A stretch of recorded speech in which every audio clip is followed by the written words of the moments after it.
તો વડોદરાથી મહત્વપૂર્ણ સમાચાર સામે આવી રહ્યા છે, જ્યાં વડોદરામાં તંત્રના દાવાઓ પોકળ સાબિત થયા કે જ્યાં વડોદરામાં તંત્રના દાવાઓ પોકળ સાબિત, રોડ રિપેરિંગ કર્યા હોવાના દાવા પોકળ સાબિત થયા છે। બાયલીમાં આખા રોડનું અસ્તિત્વ જ ગાયબ। હાડકા ભાંગે તેવા રોડ પરથી લોકો પસાર થવા મજબૂર બન્યા, ત્યારે વાહન ચાલકો જીવના જોખમે થઈ રહ્યા છે પસાર, જ્યાં ખુદ કોર્પોરેટર જીવના જોખમે પસાર થતા કેમેરામાં કેદ થયા।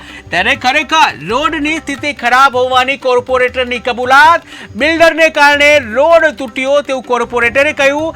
રોડ પરથી ચાલીને જવું પણ મુશ્કેલ છે તેવું કોર્પોરેટરે જણાવ્યું છે। ત્યારે અકસ્માતને કારણે અનેક લોકો ઘાયલ થઈ રહ્યા છે। ટીવી સ્ક્રીનના દ્રશ્યો તમે જોઈ રહ્યા છો કે જ્યાં આ રોડ ઉપર ખાડા છે કે ખાડા ઉપર રોડ છે તે કયું મુશ્કેલ છે, કારણ કે એટલી હદે ઊંડા જે ખાડાઓ પડ્યા છે કે ત્યાંથી નીકળવું મુશ્કેલ બન્યું છે કે જ્યાં તો જો ત્યાંથી તમે નીકળ્યા તો તમારા હાડકા ભાંગી શકે છે અથવા તો તમારી કમરના મણકા પણ ભાંગી શકે છે, કારણ કે એટલા ઊંડા અને ખાબડખોબડ જે રસ્તા છે તેને લઈને લોકો પરેશાન થઈ ગયા છે। જ્યાં વડોદરાના તંત્રના દાવા પોકળ સાબિત થતા જોવા મળી રહ્યા છે। રોડ રિપેરિંગનું કામ કર્યું હોય તેવા જે દાવા હતા તે પોકળ સાબિત થયા છે। બાયલીમાં આખા રોડનું અસ્તિત્વ જાણે કે ગાયબ થયું છે। ત્યારે હાડકા ભાંગે તેવો રોડ, જ્યાં આ રોડ ઉપરથી લોકો પસાર થવા મજબૂર બન્યા છે, ત્યારે વાહન ચાલકો જીવના જોખમે અહીંથી પસાર થઈ રહ્યા છે। ખુદ કોર્પોરેટર જીવના જોખમે પસાર થતા કેમેરામાં કેદ થયા। ખરેખર રોડની સ્થિતિ ખરાબ હોવાથી કોર્પોરેટરની જે કબૂલાત છે કે જ્યાં કોર્પોરેટરે ખુદ કબૂલ્યું કે રોડની સ્થિતિ ગંભીર છે, ત્યારે બિલ્ડરને કારણે રોડ તૂટ્યો છે તેવું તેઓએ કહ્યું છે। કોર્પોરેટરે વધુમાં કહ્યું કે રોડ પરથી ચાલીને જવું પણ મુશ્કેલ છે, જ્યાં અકસ્માતને કારણે અનેક લોકો પણ ઘાયલ થયા છે।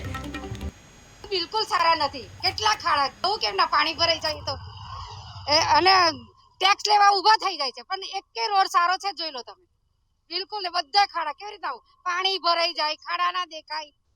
એટલે આજે કેટલા બે ત્રણ વર્ષથી આટલા ખાડા છે। પેલા રોડ હોય તો આ રોડ વરસાદ બંધ પડે તોય નહીં હરખા કરતા કે નહીં કચરો સાફ કરતા। આ બાયલી કેનાલ રોડ છે અને અહીંયા થોડા જ વરસાદથી બહુ જ ખાડા પડી જાય છે।